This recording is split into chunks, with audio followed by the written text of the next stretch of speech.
here's the NFT, and this is an SVG image, and I load that from blockchain, and then parse the SVG and construct a 3D environment based on that. So here we are. We're in this section of the map right here. Mm-hmm. And just a demo of the combat. Oh, that's pretty cool. So does the SVG have like data on like enemies and where they're located, or? They have some more general info, like, no, they don't have exact enemy info. They have points of interest and doors. I'm building the metaverse as well. And, you know, these are questions I've been trying to figure out. Like, why would someone, my metaverse is more focused on VR, right? But why would someone engage in a virtual reality environment when literally everything else is more efficient, right?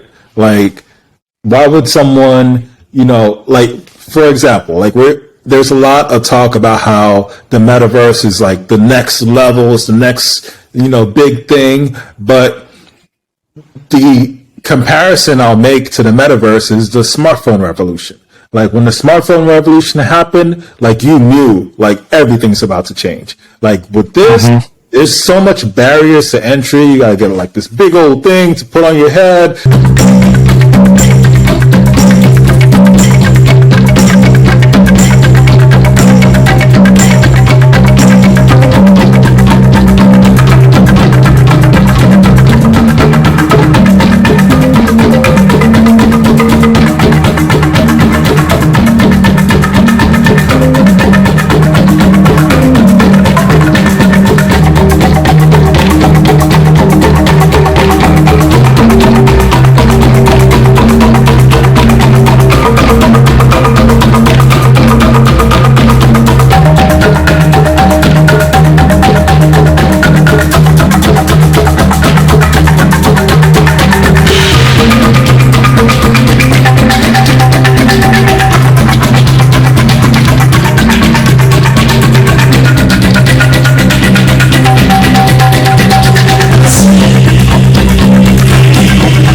Everyone, welcome to another episode of the Medallion Excellent podcast. Today we are here with Standard Combo of the Lootverse, who's actually building out a metaverse for loot. So we're going to talk more about that. We're going to try to get as technical as possible and learn as much as we could possibly learn. Standard Combo is our third loot-related guest, the others being Aya of the Sea, as well as Banners for Adventurers. So Loot is definitely a project that I'm really excited about. It's not like every other NFT project that's like 10,000 generations of like a dog or a cat or whatever the case is. So it's very different, and I like just how metaphysical it is and it can get. So Standard Combo, introduce yourself. Hey, Dwayne. Yeah, I'm Standard Combo. I'm a game developer. I've been in the games industry professionally since 2004 and have, I think with Loot MMO, which is what I'm building now, that's my 20th game published. Wow. And I've done some work on engine development as well. Done mobile games, never didn't publish the console one, but I published on PC, web, and mobile. And I started as an engineer, as a I went to computer science school, and I started as a programmer. But then I've learned about the game design aspects and animation, marketing. I've been broadened into all aspects of game development, really, and I'm trying to use all that now with this project. Wow, that's amazing. So before we get into Loot, let's dive deep on some of your background. So you said you've been a game developer since 2004. Loot MMO is your 20th game. Like, what other projects. Have you worked on any projects that we might know of? My most recent release that got attention would be Stone Story RPG.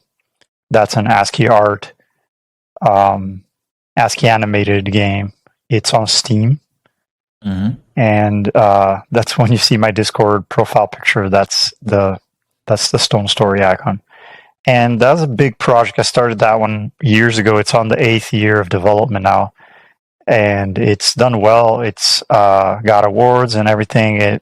And we're going to exit early access pretty soon. Hopefully, end of this year or early next year, Q1. I think we are right now soft launching mobile version of that. So our early access was on PC. And it was always the intention to port it to mobile, but do a port that is like a high quality port that feels first party, that takes into consideration the differences between the user experience on those devices, right? So we're right now in South Korea and we're testing user acquisition.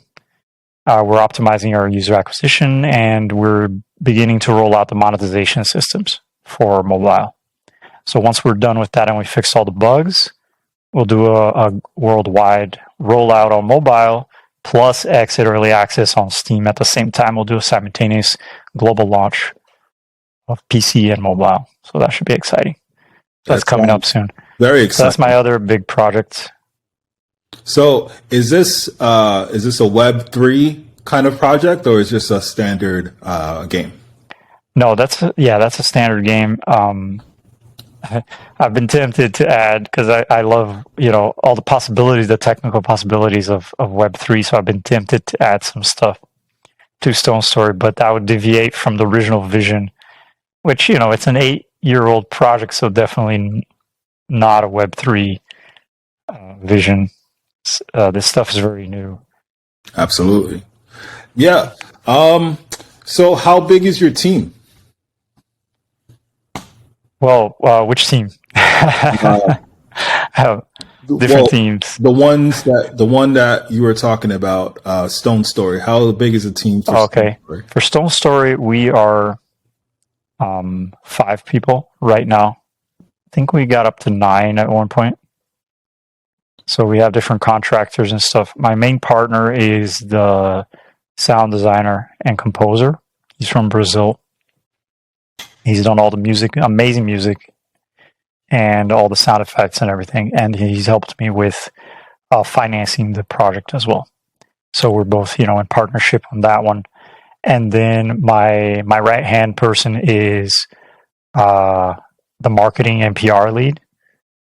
And then we have a contractor for art and another one for game design. So I have a contractor from Great Britain that he's been doing the quest content and weapons design and balance. What's interesting about him is that he started as a regular player, and he's one of those players that breaks the game apart, puts it back together, does spreadsheets, maximizes and shows the exploits and things like that. And I was like, I want to hire this guy. So I did. Now he's on the team. He's one of my main contributors right now. Is he one of those speed runners? No, he's not a speed runner. He's a min-maxer type. Theory craft. Like what's the optimal way to get the maximum damage per second? And it's this loadout here and with these enchantments on this specific stat and that type of thing. Like he found out all the problems in the game. And so I put him in charge of okay, fix them. Make it balanced. We got to a really nice balance point. It was the intention all along that the balance in that game comes from all the possible items in the game being useful in different situations. So you have to have this vast arsenal of gear. It's not the type of game where you focus on one gear and just making one weapon very powerful. You have to have everything be good is much better than one thing being very good. Okay. And Well, he was able to help me go even further with that. so just so we're on the same page, because like a lot of people from a lot of different disciplines watch this podcast. So, Okay. a lot of us might not know what balance means. So can you explain what balance means when you're balancing a game? It depends on the game. So when you're talking about a player versus player game, like a competitive esports or, even a more casual one like Fortnite, um, balance is everyone having a good time, everyone having fun, and different strategies being viable. You don't want one winning strategy to be dominating the metagame, to be dominating the environment. You might have like all these different things that players can do, these different items they can use, these different tactics. But if only one of those is the winning one, then the game becomes very frustrating. And so balance in that case is shake things up periodically, add new things, tune numbers. There might not be a balance. Sometimes it's impossible to balance because when players come into the equation, players are unpredictable. So you have this chaotic dynamic system where things are changing all the time, all the strategies are always changing, and there is really no way to balance some games. And so it comes down to just a perception of balance sometimes. As long as things are perceived to be fair to everyone, to all the players. Everyone wants to feel like their efforts are what led them to victory and not some exploit that they're forced to use, right? You don't want to be forced to use a tactic that is unfun. That is a problem with balance. A lot of times in single player games, the winning strategy is to do this one thing that is really unfun, like to mine this tree for 5 hours is like the fat is more effective than actually playing the game that the game designers intended. Then the game is not balanced. Like you shouldn't be mining that one tree spot for 5 hours to get, something's broken with the game at that point. And for Stone Story, balance is all the different items that you may find in the Dark World have a purpose. Everything that you find has a purpose, even if it's a very narrow purpose. The player probably wants to understand and learn that purpose. That is the game being balanced, is when all the weapons and items and stuff have a reason to exist and aren't just trash that you found, right? Which happens in a lot of Diablo, for example. It's always about finding a weapon that is more powerful than what you already have. And then what happens is that as you get further into the experience, all you find is trash. Right. Nothing is useful. So 99% of things are trash that you find. So I'm playing a game right now on PS5 called Returnal, and I really like the way their weapon system is designed. So it pretty much starts every single weapon. It's a roguelike, right? So you start over every time you lose, but it starts every weapon at 0. And as you find these upgrades, it upgrades like one at a time, right? And it maxes out at 45 upgrades. But like as you go through the game and continue to play, your weapon gets more powerful, but there's different kinds of weapons. So there's like an assault rifle, there's a grenade launcher, there's a rocket launcher, and there's all these different weapons, and they all have their own strengths and weaknesses, right? So, in my opinion, that's kind of like the optimum like way to implement a weapon system. But you're the expert, so I would like your feedback on that. That sounds really good. I mean, there's no one way. There's a few different ways. Even though I was kind of talking crap about Diablo there, that's not really what I mean. What I mean is the goal of design of balance is different in Diablo than it is in Stone Story, right? It's balanced in a different, using a different philosophy, a different approach. And what you described to me there was, what was the name of the game again? Returnal. Yeah. I haven't played it. I'll look it up. Pretty good. I love roguelikes. I do love roguelikes. And roguelikes don't have to be balanced. That's what's interesting about them. Mm-hmm. You don't want things to be extremely broken, but they don't have to be balanced because of the randomness.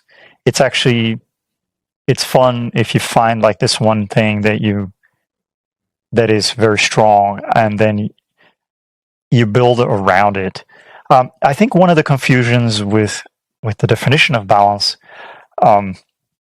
is that things don't have to be the same power level, right? You don't want everything to be equal. That's not a good balance. That is balance, but it's terrible for the fun.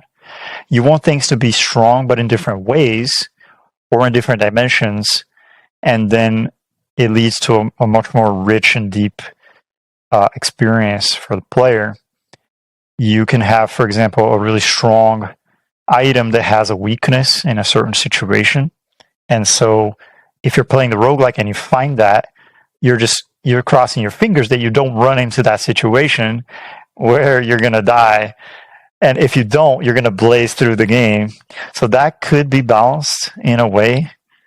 The statistical probability of running into that bad scenario is high enough that you're placing a bet. You're gambling on this strategy. Okay, I'm going to build all my tactic around this one item. And if I don't find whatever, the blue raven, I'll win. I'll beat the game, right? So that's what I like about roguelikes is that you have these very different content each time, and you can learn over time. I think learning is a big thing in games. It's very important process for the player. So another comment is so the gameplay mechanics of Returnal are like you really have to consider the weapon that you're using, right? Because they all have their strengths and weaknesses. And if you have like your favorite weapon that's at a lower power level, but you find like a different weapon that you don't really like, but it's at a higher power level, you have to consider like, do I want to go with that? Like how good I am with that? Also, they throw in parasites, which introduce like different debuffs to the character, whether like, you know, make the character weaker or make like loot disappear a lot faster, different like that. So it keeps you on your feet, and you know, sometimes you're just blazing through it, and then you know you reach one. That was really fun. You just take away. You know, you reminded me of something, that there are different player profiles. There are different player personalities. I think it's been studied quite a bit. Some people say there's like 6 different player types. Some people reduce that to 3 or 4 for simplicity, you know, to keep things easier. And this reminded me of something when you said you might find a weapon that is stronger than what you currently have, but you don't like using it. It's not your preferred strategy. Mm-hmm. That depends on the player profile, right? Some people want to win no matter what. They are your, as Mark Rosewater would say, he splits it into 3, and the people who are like going to tournaments and they want to just play what wins the highest probability. Mm-hmm. Right? That player is going to pick that item that is stronger, right? They're going to go with what wins. They're going to want to learn how to use it and learn to enjoy it. Whereas I think the reason you might not like it is because you haven't understood all the possibilities with it, all the strategies that you can build around it. Mm-hmm. Is maybe why you're a little frustrated with that particular strategy. It's not in your comfort zone, and I think that it depends on the player profile. Some people like to explore more. You know, they like to experience everything and search and look for new things, and you want to satisfy all your players, right? Mm-hmm. Make everyone happy. So have content for everyone. All right. So last question about I forgot the name of the game. Stone Story. Stone Story. Yeah. So like, what's the monetization strategy? And I think it's important to go into it here. Mm-hmm. It's not a Web3. Sure. And then when we go into like the loot MMO, we can like compare each. Definitely. Oh, and you know, Web3 is very new, and I think all the developers there need to be looking at what has been developed on mobile in the last 10 years is like what you need to know. You need to know what mobile gaming has done and mobile advertising has done in the last 10 years, because that's the bleeding edge. It's not what has been done 20 years ago on PC is not the winning recipe. You know, the reality check. The when it comes to Stone Story, we started with a premium game on PC, so it's $20, the Steam version, and for mobile, we didn't know how we were going to do it, if we were going to offer it as a premium app or if we're going to do a free to play, right? There's a scientific approach to figuring that out. It's called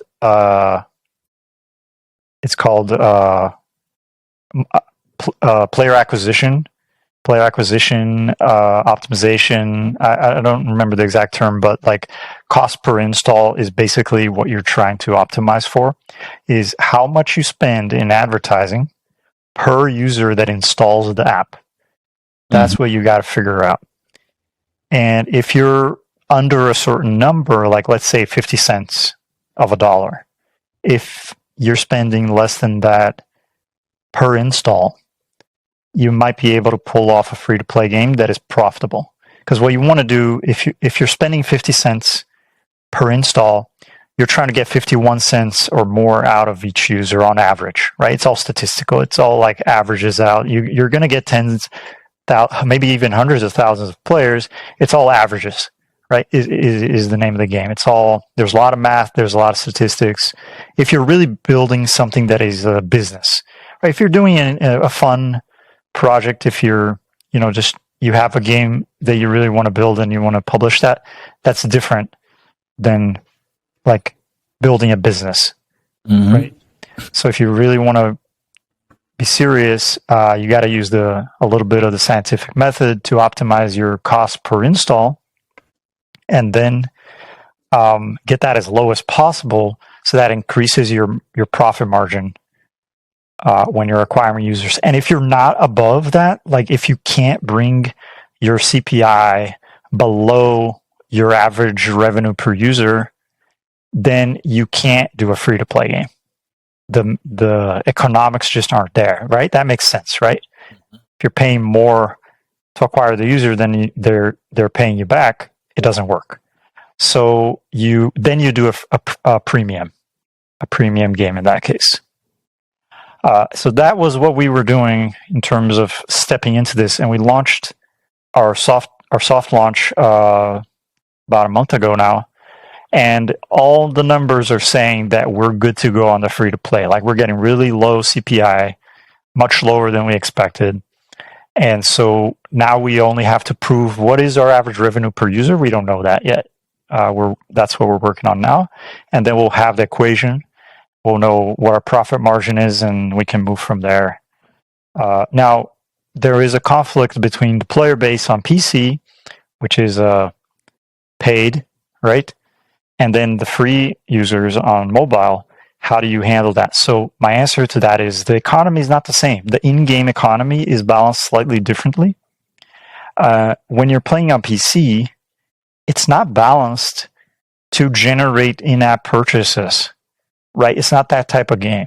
It's balanced to maximize your fun as a player, to maximize your engagement, to make you happy for you to come back. Like you've already paid. Like we're maximizing your fun value, right? On mobile, we're trying to, make it as fun as possible while tuning it a little bit towards monetization, because we need to make more than our CPI, right? We need our average revenue per user to be above our cost per install, right? So it's a balancing act on mobile that we don't have to worry about on PC. We can make it as fun as we possibly can. And there's ways to measure fun as well. There's a scientific approach to that. It's called retention metrics. So go into some of that retention metrics. The basic is D1, D7, D30. So that stands for day 1, day 7, day 30 is the percentage of players who come back on those days. So of like 100 people who install the game, how many come back tomorrow? Mm-hmm. That's your D1. How many of those players come back 1 week later? That's your D7. And how many of those come back a month later? That's your D30. You can also break it down to like D3, D5 if you want to get more granular. You know, if you're trying to fix bugs, find where problems are in your game. If your D1 is really weak, is really low percentage, just focus on the first time user experience. Just get that, just hammer on that. What does the player see when they first play the game? What is their experience on the first day? If your ideas are about ways to improve it for a player who already came back the next day, you're not improving your D1. Right. And here's one of the biggest challenges that game developers face, and I believe most game developers don't even know they are facing this problem, is that they're getting feedback from their players telling them, you know, how to improve the game, what the problems are, what the bugs are. Picture this. That feedback from your fan base, from your community, those are not the people who stopped playing on the first day.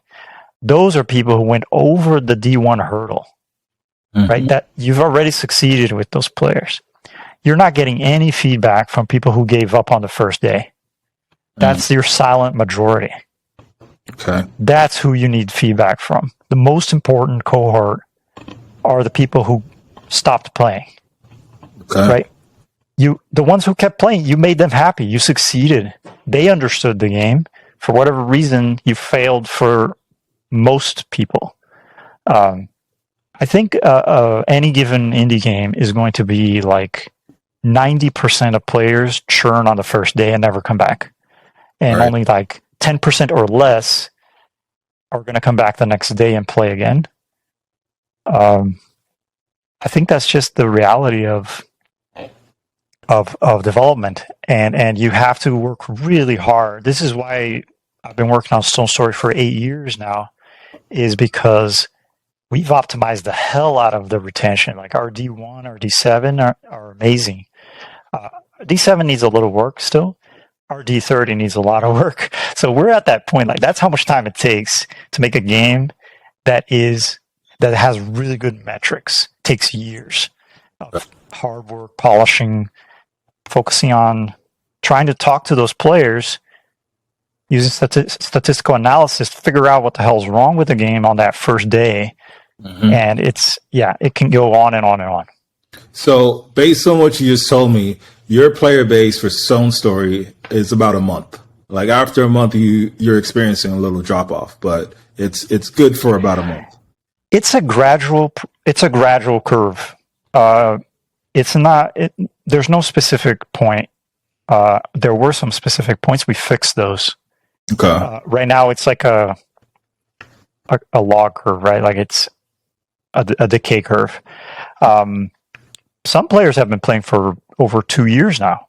Okay. You know, we launched in early access in 2019. Some people are still playing from that. So that's 3 years now. And so it does have that long tail of content that players enjoy, but it's about, you know, getting players there, making sure that they understand the game, they're having fun, so that they do graduate to those later stages. And I would say that for a majority of the player base, you have about 1 week of fun, maybe two. It's just how players are. Like, you're not going to convince everyone to play for more than a month. That's just not the player behavior in the audience, right? People don't want to play games for that long. Usually they want to go to the next game because there are so many cool games out there, right? Like people want to experience. It goes back to that player profile thing I was mentioning. Like, you're not going to keep those players around forever. Make them happy for a week and say goodbye, you know? That's how it is. All right. I think that's a great transition to Lootverse Sure. The Loot MMO that you're building. So like you're saying, like you're not going to keep players around forever, but like the blockchain space is kind of different. I'm sure you have more of a long-term goal for these players. I'm sure these players have a long-term goal for this project as well, because they're going to invest. I'm sure you have tokens and stuff. They're going to be holding tokens, and there's going to be a whole token economy, which is going to add to the longevity of the game. So tell me how you're thinking as far as like the differences approaching this Loot project as opposed to the other projects that you've worked on. Sure. At this point, what you just said, you're right. There is a difference in the retention related to the blockchain mechanics. But right now, a lot of that is hypothetical. Mm-hmm. And I think we'll find out the truth in the coming years about that. We'll find out the actual theories behind that. But right now, we can discuss hypotheticals, which is how we take a stab at the dark and see, and then make adjustments as we go. Mm-hmm. I think it also comes back to player profiles, where we're talking about a specific group of players here, which is potentially not the majority. With Loot MMO, I'm betting more on the mass market segment. I think that players who don't even have a wallet or have never heard of Web3 before are just as valuable, and designing a game that covers both of them, right? Designing not only a game, but an experience that brings in people who don't know anything about Web3, but also Web3 enthusiasts into the same community. That's what we're doing. And that's a big problem. I think you only need to look not very far. Axie Infinity, great example of things not to do. The barrier of entry is terrible. Like, ask a person, ask 100 people to install and play Axie Infinity, and then come out the other end with your research data, like how many people actually did it, and then ask them to do the same with any other game, right? Clash of Clans or whatever, right? Highly polished player onboarding. For what's already there, like you're competing against games that have, that type of game design experience and budget, right? You're building a game. It doesn't matter that it's Web3. You're competing for players' attention with everything else. You're competing against console games, against everything, Steam, mobile. Mm-hmm. Players have finite attention, finite time. And if they're going to decide to spend it on your game, you need to make it worth it for them. And I think what makes it interesting for me as a designer, what attracted me to the Lootverse is that it creates a new set of constraints around which to design the game. And that results in a new type of experience. And this new type of experience is not only interesting to design, but it's interesting for players. Players are looking for novelty, and when you're forced to design around certain constraints, it can lead to really innovative gaming, and that can catch the attention of the mass market. So we're trying to build something that onboards players into Web3, right? You don't need a wallet. You don't need to know what Loot is. You can come in. It's a quote unquote regular MMO. Right, you come in, you create your character class. Our marketing material in our current that we're building right now, our marketing plan, we have a really nice trailer that's almost ready. Focuses on the characters. It doesn't mention NFTs. It doesn't mention blockchain in any moment.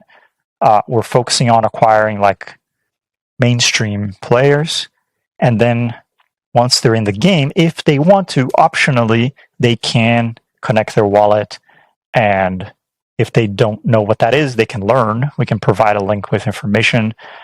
We onboard them, and then and that is part of the retention. Like, there's no reason to put an extra barrier in front of your D1 retention, right? Get that player in, get them to come back, and then talk about the long-term value proposition of your app with them, right? Like someone who's going to install a wallet just because of your game, they have to have played for at least a week, I think, maybe 2 weeks. So you can time that into the experience, into your quest progression, cities, towns you're visiting in the world. Like you get to this one place, has a marketplace, and there's an NPC who talks about blockchain and this and that, right? There's different ways you can do that. You can then run experiments on where to time that in the experience to that is most effective. Like, do you put it later? Do you put it earlier? Try the different things, see which one works better. That's the approach that I recommend. I'm glad you brought that up because, like I'm building the metaverse as well.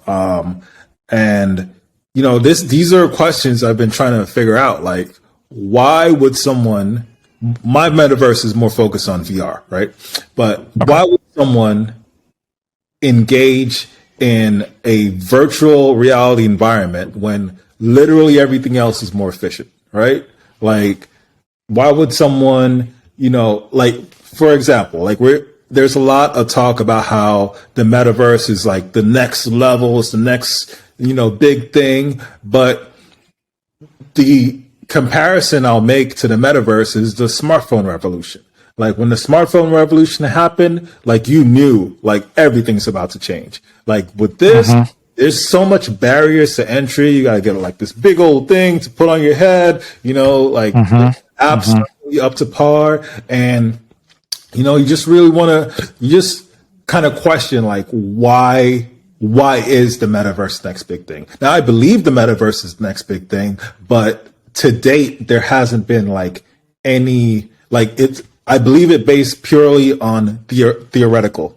There hasn't been any like evidence that like the metaverse is actually going to change. I do think there is some evidence. I think Discord is the first metaverse, and it's subtle and it's not visual, right? It's about the organization of people, and you have the different servers, and you can go from one to the other, and you can create your own, and you bring your friends in, and you can organize and go smoothly between the different places. They keep adding more and more connectivity between the spaces, like events. And then you create an event in your server. You get an event link. You can post that into another server, and then people can come to your event, right? So I think Discord shows what a metaverse is from a structural point of view, without the graphical layer. Okay. Yeah.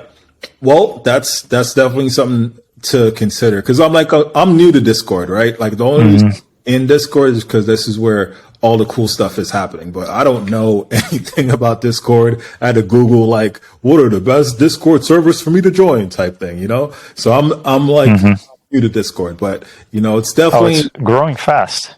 It's definitely interesting, and it's definitely I see the hype around Discord. I just don't understand it yet, right?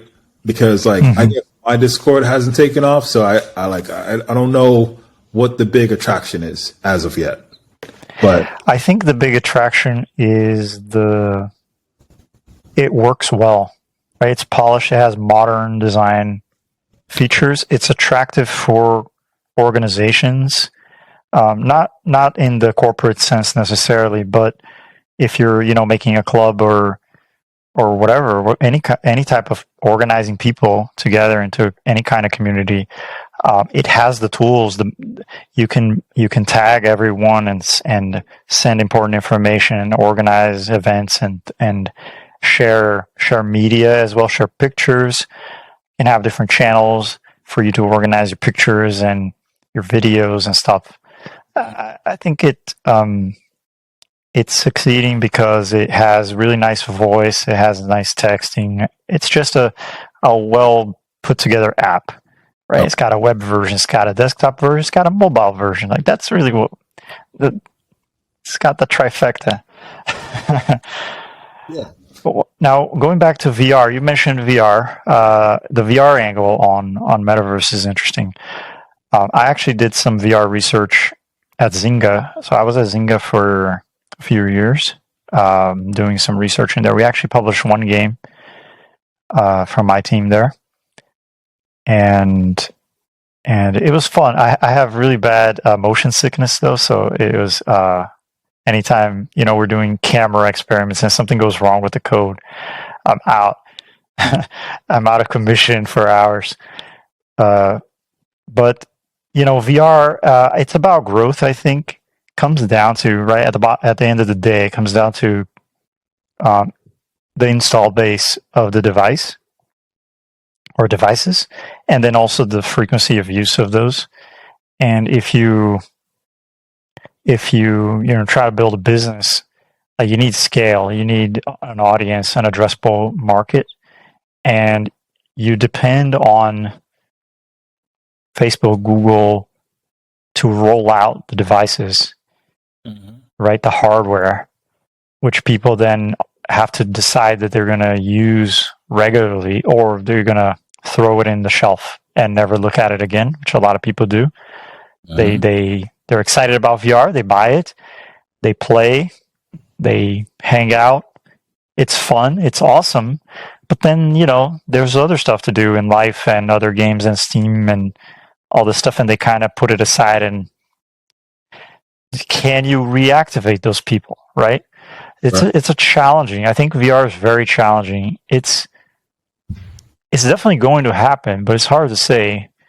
It's impressive. It's amazing the technological breakthroughs, right? The way the mobile tech has been pieced together as a head tracking device with stereoscopic vision. Like it's really cool. It's so cool, right? But the install base, I think it's growing, but it's growing slowly, and that's really, to me, the question. That's the challenge. You might be able to make a business. Like there's a niche market of enthusiasts and people who are, who are living in VR now. Yeah, that's an addressable market. Like if you can make that work, it's a lot of people. It's not a small amount, right? Mm-hmm. It's just that it doesn't compare yet to PC or, God forbid, mobile. Like to give you an anecdotal example, like my experience right now, I launched, like I said, Stone Story in 2019, and all that we've done, we have a player base, right, on PC. We launched 3 weeks ago on South Korea only and Android only, not even iOS yet. We will have that as well, but very restricted. We only spent like $200 in marketing just to test. Mm-hmm. And we have thousands of Korean players now. Like thousands. 60% of our player base is South Korea now. Korea has like a really big gamer market. So yeah, that's why we went there. Nice. Yeah. I think. But the point I'm making is that mobile completely eclipses PC. Right. In terms of the addressable player base, mm-hmm. and VR is even smaller. Is a subset of PC. So this is why it's hard, right? It's hard to get investments, and it's technically challenging. You need powerful PCs. You need strong engineers to build the experience. It's challenging. It's very tough, but definitely it is a thing I believe in as well. I believe in VR. Mm-hmm. It's just very hard. It is. It's just it's just not there yet. And that's pretty obvious, but it's like, if you bought into the hype of like the metaverse, like metaverse is going to take over everything's metaverse, and you buy yourself a Quest 2 and you're like, that's it? This is it? Like, I thought this was going to be the next big thing, So that's the whole thing. Like, taper your expectations, but yeah. But let's go into the Loot MMO because I'm sure a lot of your community is really excited about it. And yeah, why don't I share what it looks like? Yeah, go ahead. So I'm sharing my screen now. Mm-hmm. Can you see that? Okay. Yeah, it looks great. Yeah, this is the core editor. Here it kind of looks like a regular game editor tool. Mhm. You got your hierarchy, your event log. This is the main editing window. We're going to full screen here. And so this is where you select your bag. A lot of the UI is still work in progress. I mean, it looks okay, but it's not final yet. I just want to clarify that. Like the XP bar here at the bottom is kind of frozen. So, we're building, this is the development branch. We're building this right now. And this is what I was talking about, where a player comes in, they don't have a wallet connected. And what you see here is 3 loot bags that are randomly chosen from the original loot collection. And they come with the 8 items. They have their abilities and stats and stuff. So a new player coming in, they pick a bag from the collection, right? They don't own it, but they can borrow it. Now, if you do own it and you choose from one of the ones you own, they would appear here on top of the list, and you get some additional benefits from owning the bag. And what's interesting about the loot collection, is that if you dig into the smart contract itself, there's lore hidden in the contract. And one of the things that the loot community has figured out, there's just kind of these 3 high-level archetype classes. There's the warrior, which are all the blunt weapons, and also there's other, like armor for the warrior.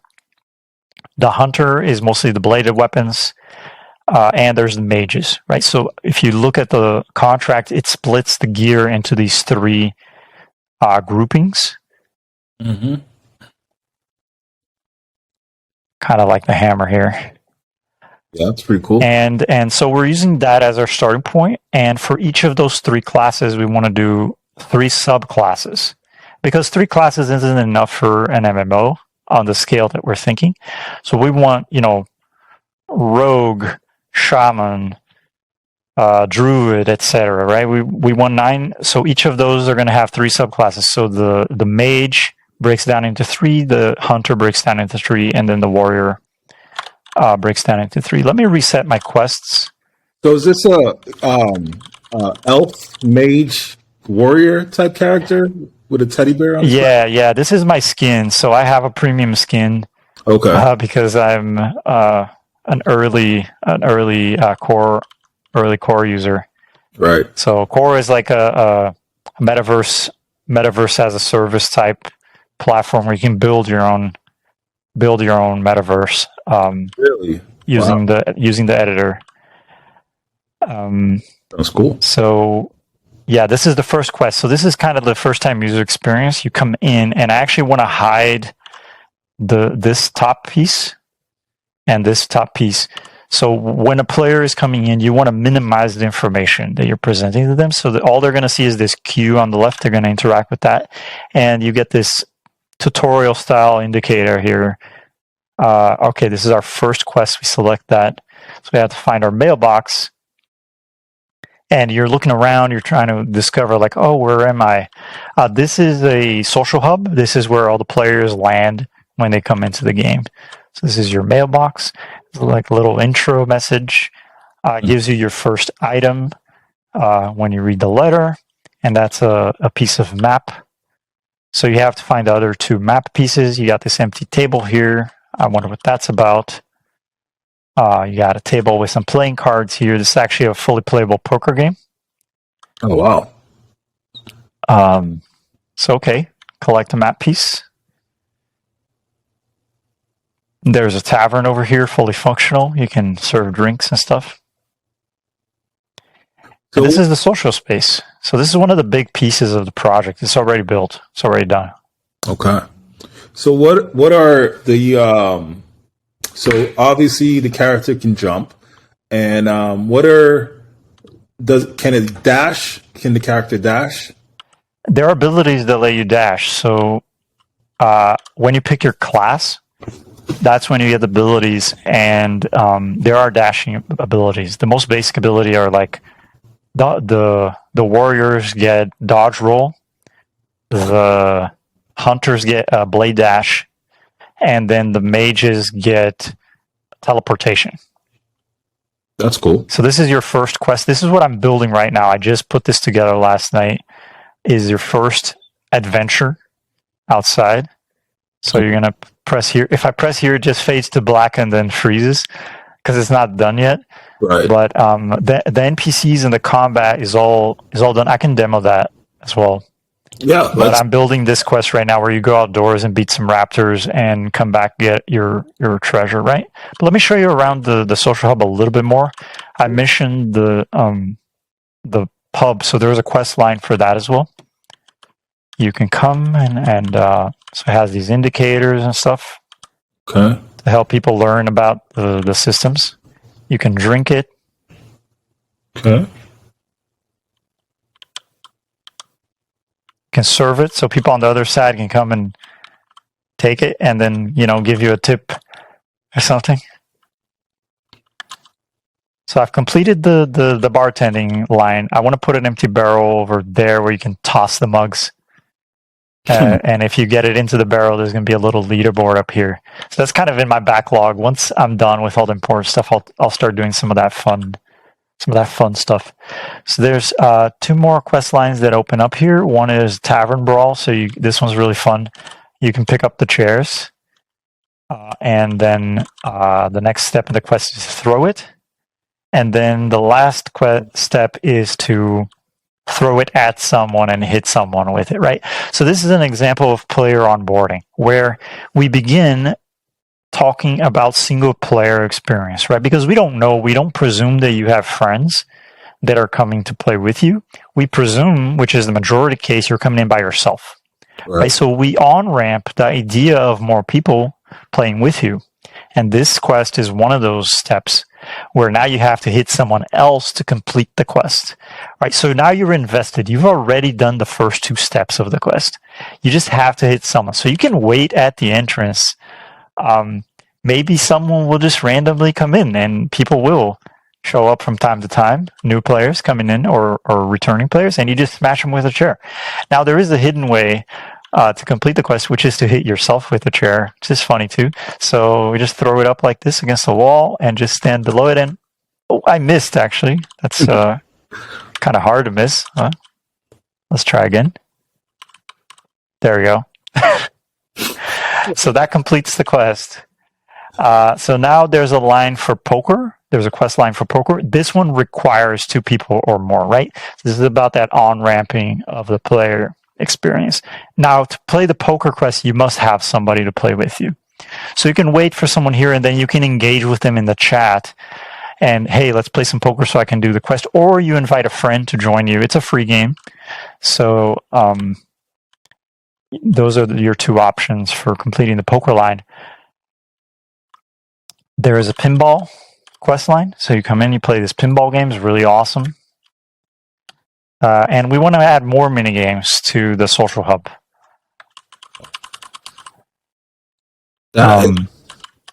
So, allow me to comment. Okay. That's pretty intricate what you got so far, because you are able to play these different mini games. You can pick stuff up in the environment and move it around, which is pretty great. So, from just like a pure gameplay mechanic standpoint, and I haven't even seen the combat yet, but just from a pure I'll show that in a second. Mechanic standpoint, like that's pretty cool. So as far as the art style, does this come with the core engine, or do you have like your own designer designing all of this? Mm-hmm. Yeah, both. One of the things that is great about Core is the productivity. I think it was designed to be very productive. Was one of the primary design goals, and part of that productivity comes from the art pieces being these prefab kits. So you have like these materials are done, right? These come with Core.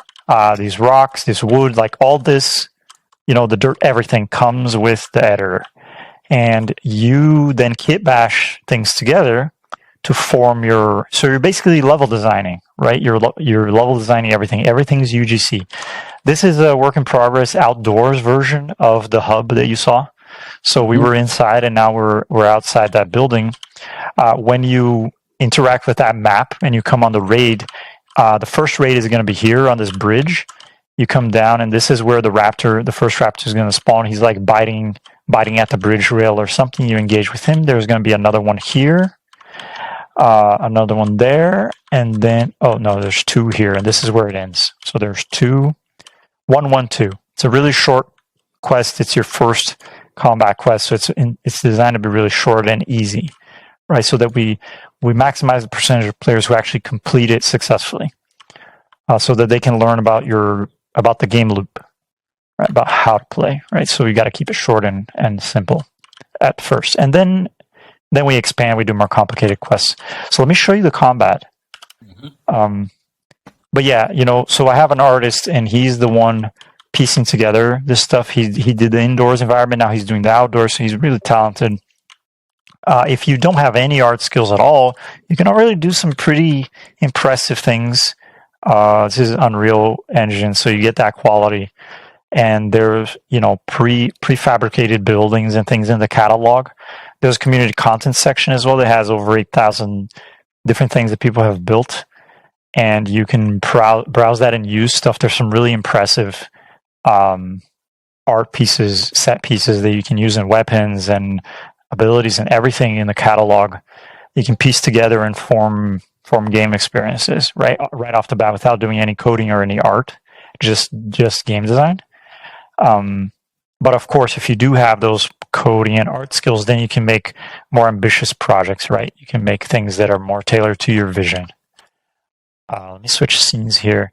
So this is a Crypts and Caverns procedurally generated dungeon. Are you familiar with Crypts and Caverns? I know it's a loot project. It is, yeah. So let me go to OpenSea and open my wallet here. And so are you working on Crypts and Caverns as well? No, that was from Threepwave. Have you talked to him? He's on the Realms team. No, I have not. Okay. Yeah, Threepwave built this collection. Give me a sec. I'm going to open up my wallet. All right. So here's the NFT, and this is an SVG image, and I load that from blockchain, and then parse the SVG and construct the 3D environment, right? Wow. Based on that. So here we are. We're in this section of the map right here. Mm-hmm. And just a demo of the combat. Oh, that's pretty cool. So does the SVG have like data on like enemies and where they're located, or? They have some more general info, like, no, they don't have exact enemy info. They have points of interest and doors. Okay. And so I actually haven't done a very good job of interpreting those yet. This is more experimental at this point. The dungeon generation algorithm needs a lot of work. I mean, it looks pretty cool. It's good for demos, but it's not there yet in terms of final product. But it should, in theory, once it's done, you should be able to play the entire collection, right? The entire Crypts and Caverns, whatever you own. So we're thinking like maybe if you own this NFT or someone in your party, like you came here with some friends, right? This is multiplayer. You came here with some friends, and if someone in the party owns this dungeon, everyone gets a bonus XP. Something like that, I think would be nice. But it's not limited, like, playability to the person who owns it. Like, anyone can play. No. You could do that if you wanted to. I think that goes against the philosophy of the project. Mm-hmm. Here I wanted to show an idea. So something that we've played with in our prototyping and in our kind of our roadmap is we're thinking of these collaborations with other projects. And so we added this to this dungeon to throw that idea in. A laser sword isn't something that is in the loot contract, right? It's not part of the Lootverse. But in terms of game mechanics, it could work, right? You can just, you wield it as a sword, you swing it around, you hit some enemies, right? So mechanically, it fits Loot MMO. It does fit Loot MMO, but it doesn't fit Loot, the Lootverse. It's kind of in between. So it could be a collab item that is kind of a special, one-time NFT that you can earn. You can only earn it by playing Loot MMO during this 1 month or something like that, right? We could have maybe like a battle pass structure. You have to progress through these different goals, and then you get the laser sword at the end, or it's a random drop during a period. Any of those could work. And then when you pick it up, you get added to their whitelist, that type of thing. Right, so we're thinking about how can we engage with a broader Web3 community, not just Loot, but of course this could be a Loot partnership with like Hyperloot or Realms or Genesis I, any number of Lootverse projects, and we could do something very similar to that. Yeah, that's like one of my favorite parts of Loot is that there's all these decentralized entities working on their own thing, and what do you have like any sort of plan to kind of integrate what everyone's working on? Because Banners is working on banners, working on belts, and it would be cool if like you can at the start of this game you could choose like what banner you're a part of. Like if you own a banner NFT, you can import that, and then for example, like banner, they made one for us called Owl Bludgeon Staff. So we're like Owl, but we have like the warrior class with the bludgeon, and we also have like some mage stuff, right? So it's cool if like we can import maybe that NFT, and based on those attributes, like we'll get a character who's like a warrior mage, and only be able to select weapons and powers based on just those three things, and then, or it can just be bonuses, right? They can give you small bonuses or unlock a whole new experience. Like maybe there's a certain area in the map that you can only enter if you have a banner. There's lots of different ways to use all those NFTs. Definitely one of our goals is to bring the whole Lootverse family right into Loot MMO. And right now we're already integrated with the original Loot contract, More Loot. So More Loot is just like OG Loot, but OG Loot is limited to 8,000 bags, and More Loot has 1.4 million bags. Okay. And so it's not even all claimed yet. There's lots of bags in there. But we think Loot MMO is going to be so successful that the More Loot bags are going to evaporate. They're going to get taken really quick.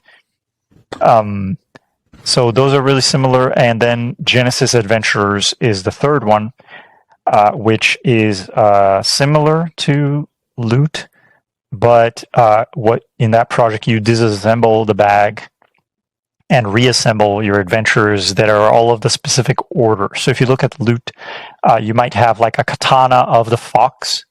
So you're trying to find like a weapon of the fox, a ring of the fox, a helmet of the fox, etc. All 8 slots of the fox, and you can assemble that into a Genesis Adventurer. And you can then use that Genesis Adventurer bag or token in Loot MMO that's already implemented. And so those 3 collections are in that bag selection screen that I showed you. On the left side, you'll see like your different Genesis Adventure or your loot bag, and those are kind of like your character selection screen, right? And other collections, so we've already integrated all of them, like Rift Crystals, the Crypt, banners, right? They're kind of slightly integrated. So at the minimum, when you look at someone's profile, you see their name and you'll see the different badges. So we're using it as badges, right? Like you own all these tokens from the Lootverse. So at minimum, that's what we're doing. I think it's also up to those developers in those projects to come in and help us. What do they want to see, right, in Loot MMO? with their token. Like if they put some engineering effort with us, like we can collaborate and do a more rich integration. Like we've done experiments with, like I showed you, the crypts and caverns experiment, and maybe we'll push that one all the way through, and we'll complete the crypts and caverns integration ourselves. But we have limited time. We have limited engineering capacity to do that, and we can't do that same treatment for all collections. It's just not viable. Right. We just can't. So, but if they come in and want to work with us, we can do all of them in that case. So, yeah, I think, possibilities there. I've talked to Banners actually about doing something like that. So I think Banners has a strong potential. They have really good ideas, and I would like to see that in Loot MMO for sure.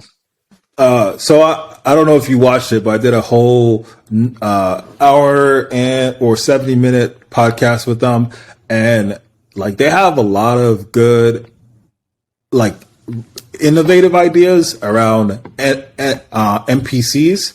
So like I was actually trying to pick their brain a few days ago about like their NPC implementation, and they told me to talk to you, but you're like working on something like different, like kind of the same, but like, they're because that's what Banners is, right? They're they're the world building aspect of the Lootverse. They're not necessarily the warriors, but they're like where the warriors are, what kind of clans they belong to, different things like that.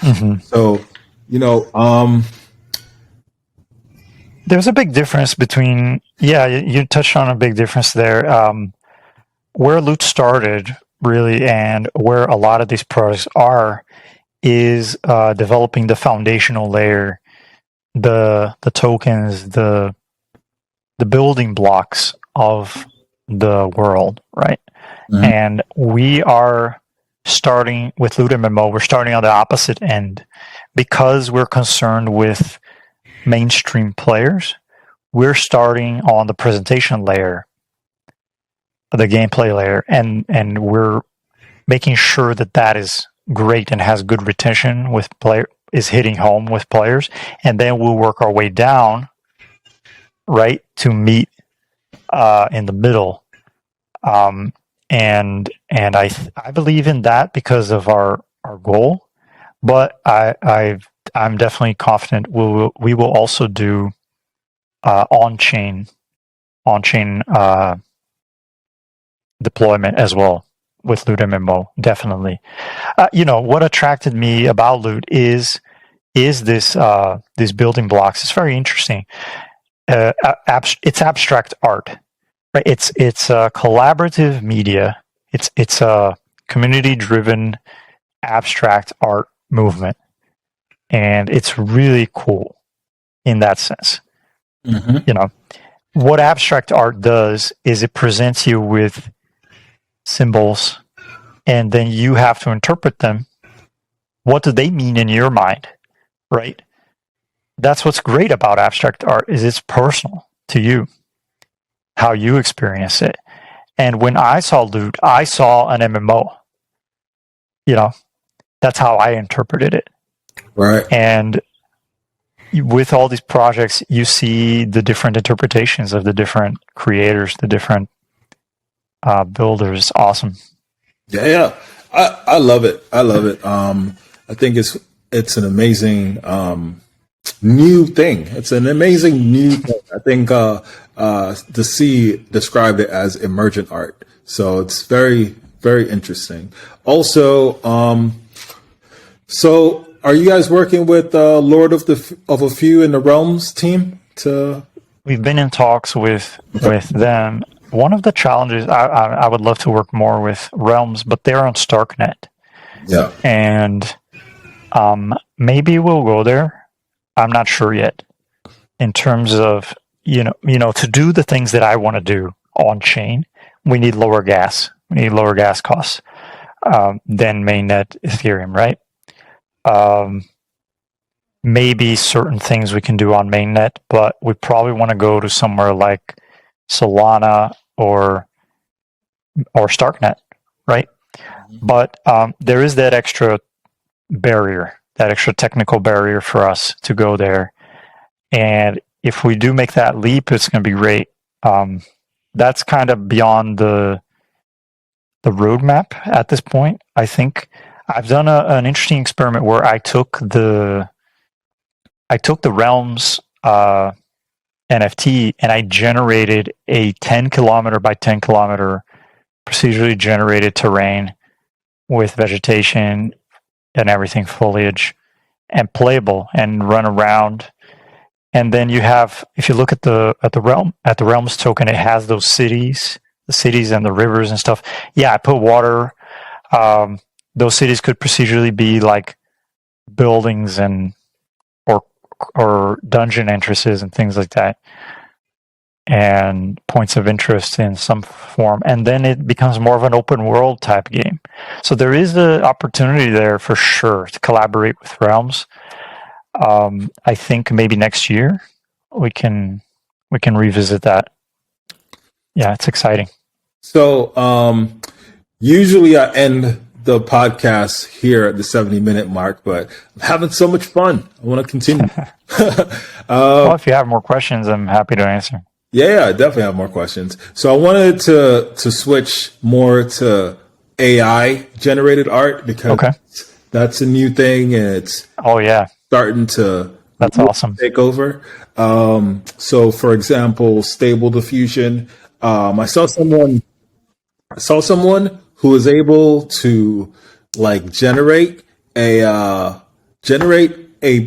photo of like a really nice girl, a really beautiful girl, in DALL-E 2, and then take that photo and then make a 3D avatar using Unreal 5 metahumans, and then like map that 3D avatar with the AI generated art to that person's face, and then like use it as an AR type of mask.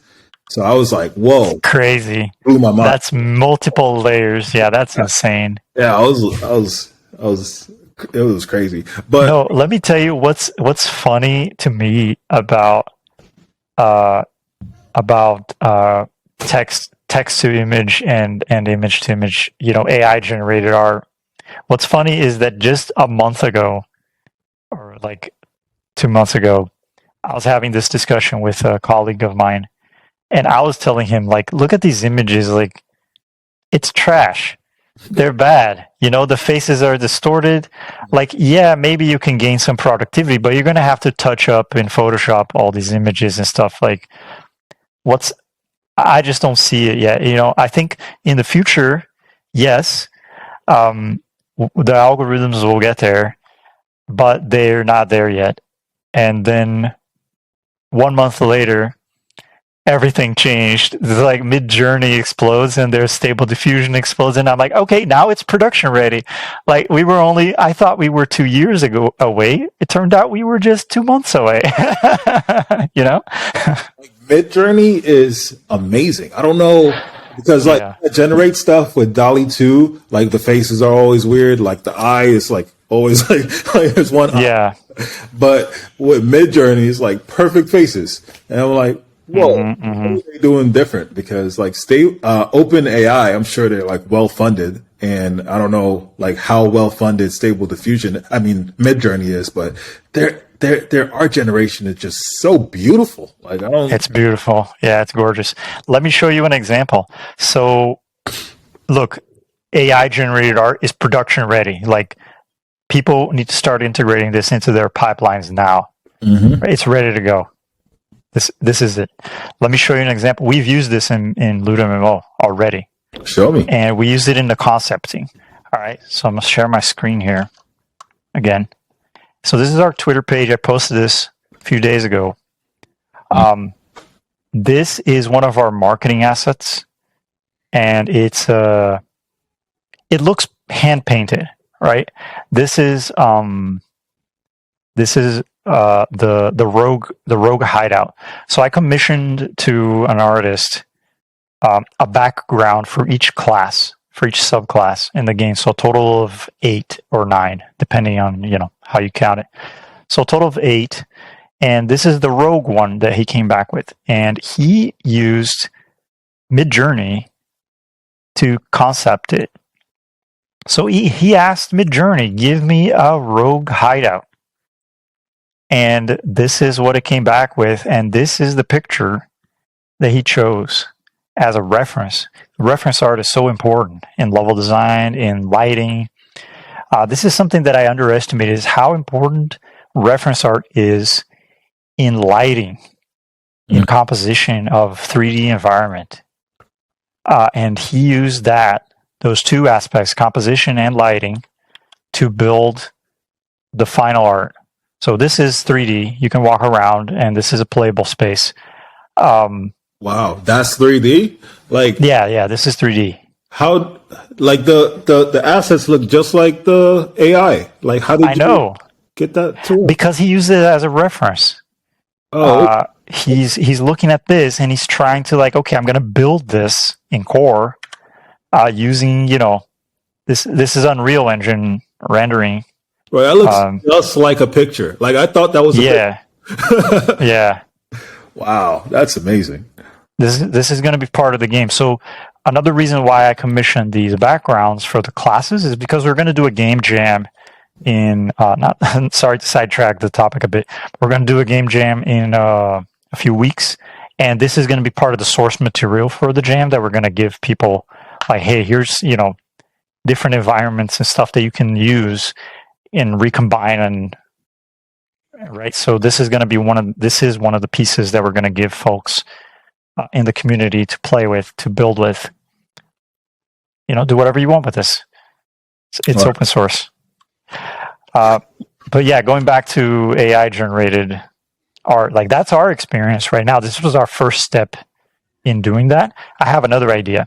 So if you look at the loot contract, you have these named items. You have like the moon anger katana of something, right? Mm-hmm. You have these, in quotes, procedurally generated names for the weapons. Not all weapons have a procedurally generated name, but some of them do. Mm-hmm. Presumably they're more powerful, right? Because they have a name and they have a enchantment bonus or something. What I want to do is generate collectible cards for each of those names. For roar, moon, thunder. Each of those is going to be a little picture that is going to be AI generated, and part of a collection. You can gather them by playing the game. You can earn copies of them, and then you can use them in crafting. You can combine them together to name an item using those cards. Right? That makes sense. Yeah. So I think, we want to use Midjourney or something for that as well. You know what I was thinking, and I've seen like some examples of this. I don't know how real it was. I don't know if it was like an actual game or maybe just a video or whatever. But I saw like someone was playing a game and then they clicked on the avatar's like clothes and they typed in different prompts and the clothes would just change it in real time. And I was like, whoa, that's pretty interesting. Like, and so like to bring it full circle, like at first I was thinking like blockchain was like blockchain games was like maybe like a specialty or something like that, like something that only a small segment of the population is gonna use. But now that I like kind of zoom out and understand like the upcoming technology, like the AI stuff and all this other stuff that's going on, like now that I zoom out, I'm like, maybe blockchain is a way for you to build self-sustainable games because it costs money to run the machines that are generating art, right? Mm-hmm. So maybe like when someone's playing a game and they want like to change the clothes of an avatar, like they can pay whatever it costs, like to whatever electricity costs it costs to generate that information. Maybe they can pay that out of like the tokens, and then it continues to generate. Like it's a self-sustaining, like self-monetizing type of user interface. And yeah, so that's where I'm at with that. And you know, like just No, I agree that it's broader. It's much broader than a niche audience. Yeah, for sure. Like I was saying earlier, where and what we want to do is bring the player into Web3 if they've never heard of it even, and we can do that. For example, you're playing the game as a regular Joe, and you're given this option to mint the weapon, right? This weapon that you've been working on for a long time. You've leveled it up. You've crafted it. It's really powerful. You can now mint that weapon. And what are the benefits of that, right? So the game is going to tell you it does this. If you mint it, you can trade it with other players. Like that's how you trade it. Think about the cost it is from an engineering, not only an engineering cost to develop the systems, but also to host the servers. Traditional Web 2 for a trading system in a game. Mm-hmm. You have to handle exploits, people like item duplicating and things like that, right? And then the ongoing cost forever, right? Whenever that game is running, that trading system, it's going to come down one day. That's the beauty of decentralization. Is if I'm no longer working on Loot MMO, a couple of years from now, the trading system can still be there, right? The game can still run,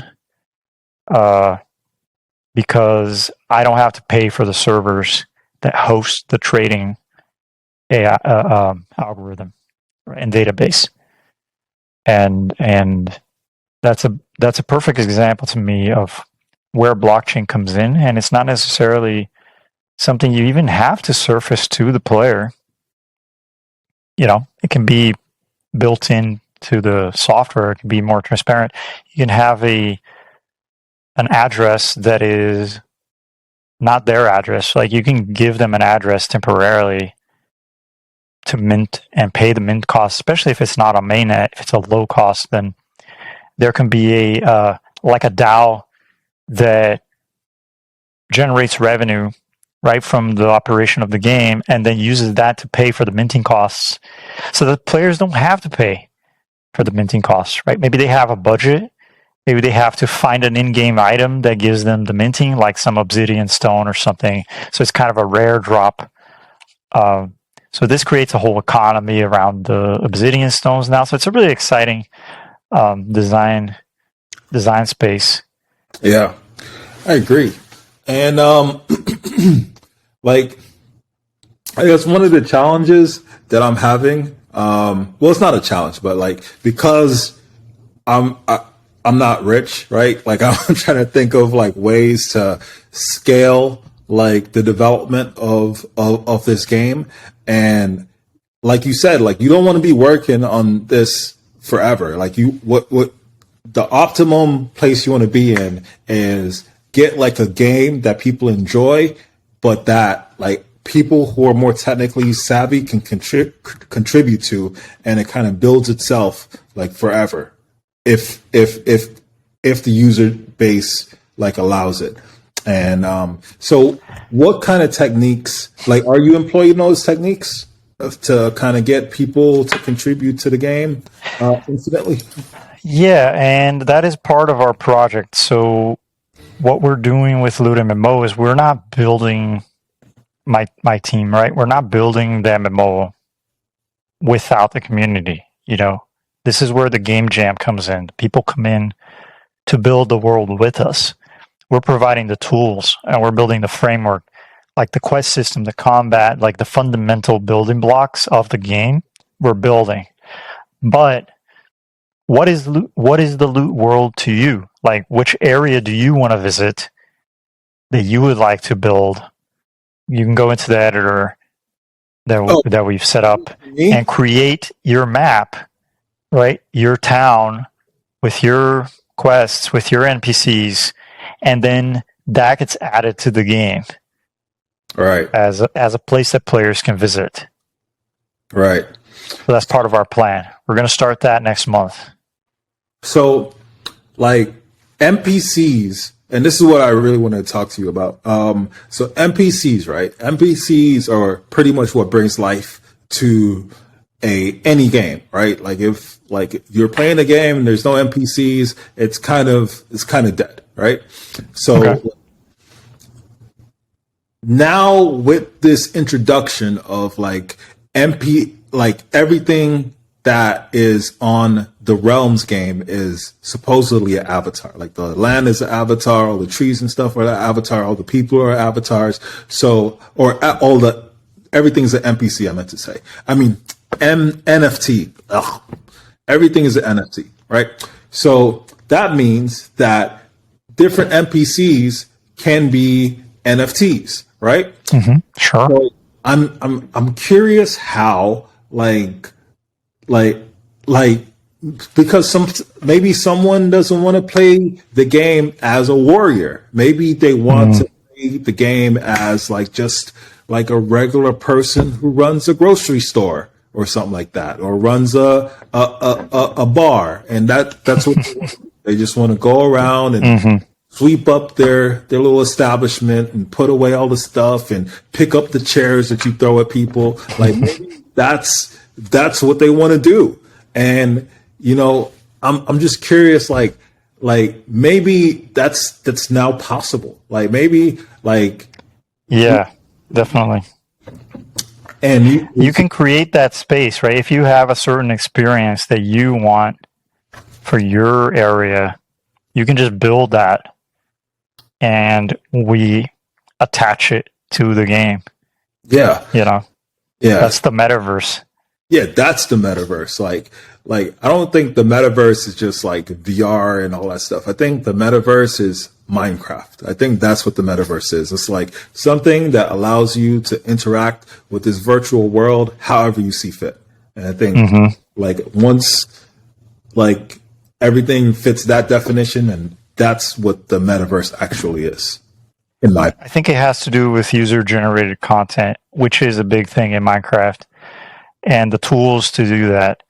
So you have the modding community and stuff that makes it easier for you to you want to build a city in Minecraft. Like you don't have to necessarily mine every single block that you need. You can if that's how you want to play, but certain mods just give you infinite resources to build whatever you want, right? And gives you like flying and things like that. So it's really easy to build. And I think that's kind of what we're doing here. We have the core editor, and with that you can build the space that you want that attaches. And going back to the Discord as an analogy as well, it's kind of like the server. You want to set up your world.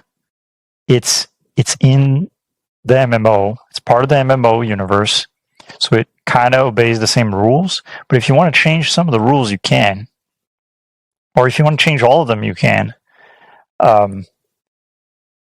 And we, you craft that whichever way you want. Out of the box, you're going to get a lot of things that just work. So you can just kind of like copy paste the framework and then do some level design, start like that, and then evolve it, grow your space. You have your friends that come in and hang out with you in your space, right? So you have a direct link to your world. You don't have to go through our social hub necessarily, but you can, your regular players who come, if you want, right, your link to be in the social hub, we can put it there so regular players can come and then discover your server, so to speak, and come hang out in your place and do the quests and do the activities that you design in your area. I mean, that's the dream. That's what we're building. That's what we want. Yeah. That is the dream. So just let's start wrapping up. What do you have anything that you want to promote? Anything like we should be on the lookout for? I know Stone Story is coming out soon. Like, when does that come out? Well, it's already playable. If anybody wants to try it out, it's on Steam. Okay. Stone Story RPG.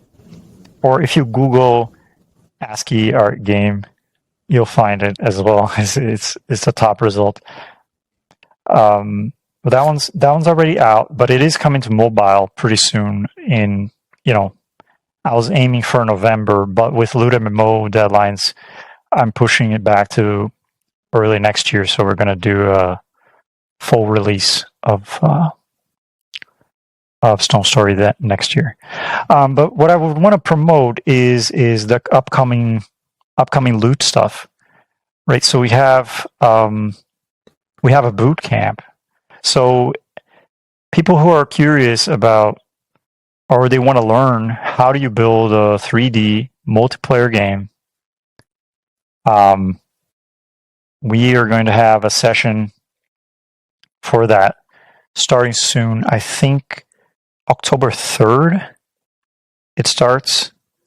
I have to look to make sure. But so stay tuned for that. Follow the Loot MMO Twitter account or join the Discord. And I think in the next couple of days we're going to announce the boot camp. There will be a link with the form. People can sign up. It's going to be limited slots. It's going to be free, limited slots. And it's a two-week course. You can learn all about working with our framework. Nice. So, and we're going to segue right from the boot camp. That boot camp is ending. The game jam starts. So the game jam is where everyone's going to build the world together, build your areas, and then we connect them together at the end of the jam and make this big world. Nice. So this is really my message. So the dates are coming up. I'm going to announce them in a couple of days. Okay. Is the framework that you're talking about, is that core, or is that like you're a different type of framework? Yeah, there's several layers of the tech stack. So Unreal Engine is at the bottom, Unreal Engine 4, and then Core provides the multiplayer services and the editing tool, which is what you build environment with and stuff. And then the programming is done in Lua. The scripting is all in Lua.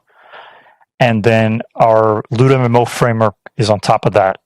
So it has all the gameplay pieces, the combat, the quest system, the social hub, the portaling tech that is going to connect all the places together. Other stuff like NPC dialogue system, whatever we need, leveling up, inventory, integrations with blockchain, like all that is the Loot MMO layer. And then on top of that comes the adventures that people create, your town or your quest line. I have one that is in my heart that I want to build. So if I have time during the game jam, I'll build this one adventure where you go to this town and they're celebrating the festival, the Harvest Festival, and their prized pig gets kidnapped. You have to find out what happened to the pig. You have to rescue the pig, bring it back, and then there's a big celebration. So that's a game that is about 70% complete at this point. So I want to finish that up and be one of the adventures that connects from the social hub. That sounds cool. Sounds amazing, man. Like, I'm really excited about everything that you're doing, and I'm really excited about Loot and like everything connected to it, and like I can't wait to see what it all looks like the whole ecosystem, what it looks like in like five years. Like, I think it could change everything forever. So yeah, Loot is very different, and I think it is changing everything forever. It's a new media movement. It's not just Loot. It's a trend, right? It's a media movement that is taking many shapes. All right. Well, thank you, Standard Combo, for coming on to our podcast. And thank you, Dwayne. Yeah, we had a long 90-minute conversation, and let's hang on and let's talk more. All right.